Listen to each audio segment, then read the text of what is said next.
لو أنزلنا هذا القرآن على جبل لرأيته خاشعا أنزلنا هذا القرآن على جبل لرأيته خاشعا أنزلنا هذا القرآن على جبل لرأيته خاشعا متصدعا من خشية وتلك الله. الأمثال نضربها للناس لعلهم يتفكرون.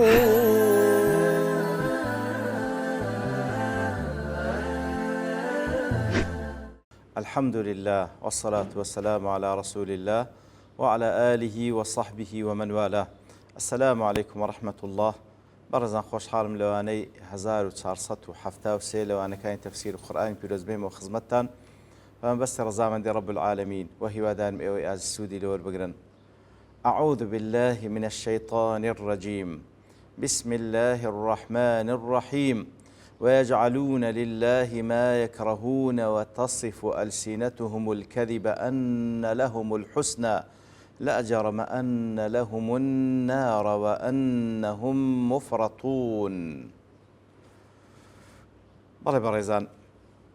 خی گەورە سوبحانەهو وتەعالە لە وەصفی ئەو بێباوەڕانەدا دەفەرمی ويجعلون لله ما يكرهون أي وينسب المشركون لله البنات اللاتي يكرهوهن لأنفسهم ويعدون نسبتهن إلى أحدهم نقصا وعيبا. طبعا لبو خويان كاتكوا كتسيان بدرية بال بلين فلانة كس كتسي بويان فلانة كس كتسي فلانة زوريان بينا خوشا بيان وا أجر كسي كتسي بدرية بال أو نقصاني وعيبك لمقابل دا ويجعلون له شركاء من عبيده في عبادته. بەڵام لەبۆ الله تعالى شەریک بڕیار دەدەن لەناو عەبدەکانی خوا کەسانێک دەینن دەکەنە شەریک و هاوڵ لەگەڵ الله تعالى دەیپەرستن وهم يكرهون أن يكون عبيدهم شركاء لهم في أموالهم. وهروها لكاتێکدا کە بەخۆیان قبولیان نییە ئەو عەبد و جاریانەی کە لەبەردەستی ئەوانن ببنە شەریک لەگەڵیان لە ماڵی خۆیان. بەڵام لەناو عەبیدەکانی خوای گەورە پێیان ئاساییە کەسانێک بینە ڕیز خوای گەورە لەگەڵ ئەو بیپەرستن بەڵام لەبۆ خۆیان شەریکیان قبول نییە. واحدی دەڵێ ويجعلون لله ما يكرهون أي البنات کەواتە ئەوەی کە بە خۆیان پێیان ناخۆش برێت باڵیان کە کچ بوو. بەڵام ئەوان دەڵێن کچ مەبەستیان مەلائیکەتە مەلائیکەت کچە و والعیاذ بالله کچی خوایە والعیاذ بالله. ئەو بوت و سەنەمانش کە دەیپەرستن تیمثالی ئەو مەلائیکەتانەیە. ئەوە فەلسەفە فاسیدەکەیان بوو عەقیدە و بیر و باوەڕەکەیانە لە کاتێکدا بەخۆیان پێیان ناخۆشە کەس برێت لە پاڵیان. ابن تيمية دەڵێ هو قول من قال من العرب إن الملائكة بنات الله. کەواتە ئەویش هەر ئەو های لێک داتەوە دەڵێن کە مەلائیکەت کچی خوایە والعیاذ بالله. ئیتر بت و سەنەمێک دەینن لەسەر ئەو شکلەی دای دەڕژن کە بە خەیالی خۆیان ئەوە تیمثالێکە لە بۆ مەلائیکەت کە مەلائیکەت کچی خوایە دەیپەرستن لەگەڵ خوا والعیاذ بالله. ابن كثير دەڵێ أي من البنات ومن الشركاء الذين هم من عبيده. کەواتە کە مەلائیکەت والعیاذ بالله کە دەڵێن طبعا مەلائیکەت نەکوڕە نەکچە مەلائیکەت مەخلوقاتی نورانین ئەو لایەنەیان هەر نییە. بە هەر حاڵ ئەوان کاتێکەوە مەلائیکەت دەڵێن کچە و کچی خواشە والعیاذ بالله و دەشکەنە شەریک لەبەرەوەی پەرستنی لێ ئەنجام دەن لە کاتێکدا کە مەلائیکەت و غەیری مەلائیکەتش هەر هەموو مەخلوقات هەر هەمووی عەبدی خوان وهم يأنفون أن يكون عند أحدهم شريك له في ماله. لە کاتێکدا هیچ یەک لەوانە قبولی نەبوو کەسێک بە تایبەتی لە عەبدەکان و کۆیلەکانی خۆی ببتە شەریک لە ماڵەکەی. ومن قال بين المقصود البنات والشركاء السعدي والشنقيطي. وتوانيكوا أو هاي لێک دەنەوە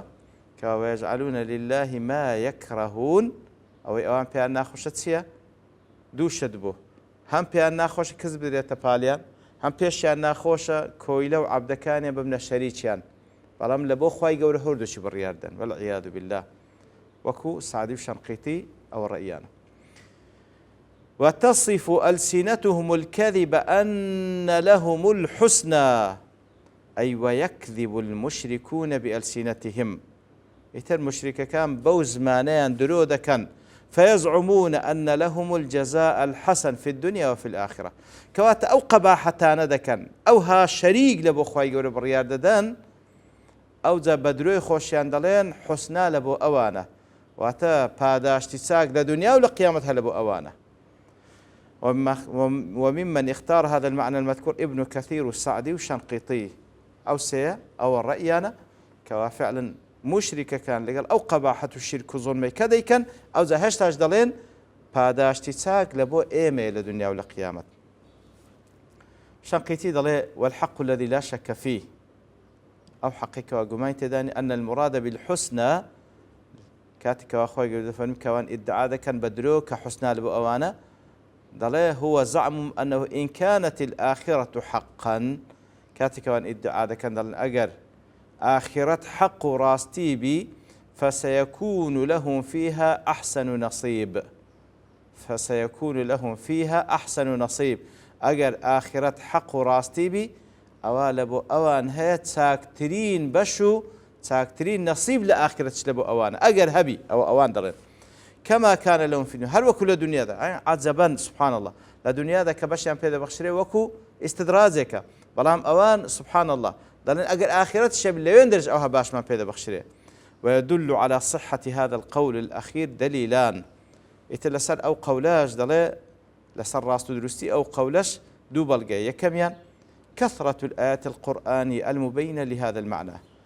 آيات شي زور قرآن هي لسر أو بابتا وكو لصوت فصلات كخواي قول دفرمي أوان دلين ولئن رجعت إلى ربي إن لي عنده للحسنى أجر هل يقل كافر كان ديكو أجر بقر مولاي پروردگار موات أجر قيامته بي لوين دريش بهذاش ساكم هي. ودليل دوم أن الله أتبع قوله أن لهم الحسنى بقوله تعالى لا جرم أن لهم النار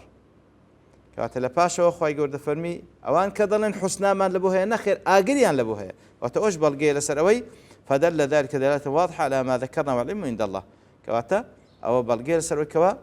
أوان دلين هر وكل دنيا باش معلوات إلا قيامتش باش معلو دي بو دو بالجيش شنقيتي دلين ما بس يعني أوي كوا لقيامته باش معلو دي. وقيل الحسنى التي جعلوها لأنفسهم الذكور من الأولاد هندش أوهان لك دايتو دلين بدروي خوان دلين أما دائما حسنى بشي إيمي حسناش ما بس ينسيها الذكور من الأولاد كرل بشي إيمي كت دايدان بالخوا والعياذ بالله أو يوهاي لك دايتو ابن جرير ولا بيواني سلفج مجاهد مقاتل قتادة وهل هندش كدلين وقيل هي الجنة كاتك وان بدرو دلين حسنى لبو إيمي حسناتيا بهاشت. وممن اختار هذا القول الواحدي أو كوا أو رأيتي كوا ليرى حسناك بمعنى بهجدي واحدي لبيواني سلفيش أبو سليمان دمشقي إنزا أخوي يقول دفرمي لا جرم أن لهم النار أي حقا لا بد منه أن لهم النار يوم القيامة نا أوي وان دلين درويا أوي كوا حق ولا بد من التحقيق بيتسيا أن لهم النار آقريان لبو هي روج قيامته وأنهم مفرطون أي مخلفون ظلام أوان بشيان بهشت أو كذا إدعاء كان حسنا لبو النخير بش أوان آقرة وأنهم مفرطون أي متروكون في النار أوان دمينين ولا آقر لا يندر بزي دمينين منسيون فيها لو يندر لبير ذكرين. وقيل معجلون إلى النار مقدمون إليها ويأخذ مفرطون بويكوا فلا ذكري لبو بردنيان لبو ناو آقري جهنم خوابنا من دا دارا وأنهم مفرطون بس قراءة خين دريتو قراءة كم مفرطون كقراءة نافعة وأتى بكسر الراء وتخفيفها باولين نافعة وهاي دخلت وأنهم مفرطون كأوش اسم فاعلة من أفرط في الأمر إذا أسرف فيه وجاوز الحد كواتا مفرطون لا أفرطها تيا كوا أفرط في الأمر واتا إسرافي كرد تجاوزي كرد بمعنى أنهم مفرطون في الذنوب والمعاصي كواتا مفرطون بمعنى أويدي أوانا براستي تجاوزيان كرد لقناه تاوان ومعصيات قراءة دوام بوشي وجد دخلتهم مفرطون بكسر الراء وتجديدها أبو جعفر أو هاي دخينته وأنهم مفرطون بمعنى سدي اسم فاعل من فرط في الأمر إذا ضيعه وقصر فيه بمعنى أو بكوا شتيك بفوتيني ضايع بك بمعنى أنهم مقصرون في أداء الواجبات أنا براستي كم كرتي وتقصيريان هي الأداء واجبات كان وفرطوا في الدنيا فلم يعملوا فيها للآخرة وهروها آخرتيان لدست خوان بام دنيا لدست خوان ده كاريان تدانك لبو آخرت باقي قرائج غير أبو جعفر وغير نافع كودخنو وأنهم مفرطون بفتح الراء مخففة كمفرطونش اسم مفعولة لا أفرط هاتية إذا نسي وترك إذا نسي وترك غير ملتفت إليه كسك لبير بكرة وازي بهندرة كس أوري لنداته والمعنى أنهم متروكون في النار منسيون فيها كواتوانا لناو جهنم وازيان لدهندرة ولبير ذكرين فنامان دا وقيل هو من أفرطت فلانا في طلب الماء إذا قدمته وهو معنى يجدي واتتسيدي أنهم معجلون ومقدمون إلى النار بپلد بردرين بپیش ده خسترين لبناو آگر إتر لنتيجي أو سي قراءي كوا آما زمان بيدا دكري بوشوي تفسيري بكي وأنهم مفرطون وحقا أنهم معجلون ومقدمون إلى النار كواتا أوانا بيشكو جمان پەلە دەکرێ لە ساحەی مەحشەر لە ڕۆژی قیامەت پەلە دەکرێ و بە پێش دەخسرێن لە بۆ ئاگر ئینجا لەوێن دەرێش منسیونە مەتروکونە فیها ئەبەدا ئەو جا لەوێ بەجێیان دەهێڵن لە بیر دەکردن هەتا پەناماندا ئەوەش دیارە یەک لە حکمەت و یەخود یەک لە بەرەکەتەکانی کەوا ئاەتێک بە چەند قیراءەتێک بخوێنرێتەوە هەموو ماناکان لە خۆی دەگری بەبێ ئەوەی کەوا تێک بگیرێ مانایەکان ئەوە شێک لە بەلاغەتەکانی قورئانی پیرۆزە. ابن كثير دلي قال مجاهد وسعيد بن جبير وقتادة وغيرهم منسيون فيها مضيعون كواتا أو هاي ليك دنوانيش وكو أمازام بيدا كوا أو كافران لنا وأجر جهنم لبير ذكرين لوين دفوتين درين قتادة دلي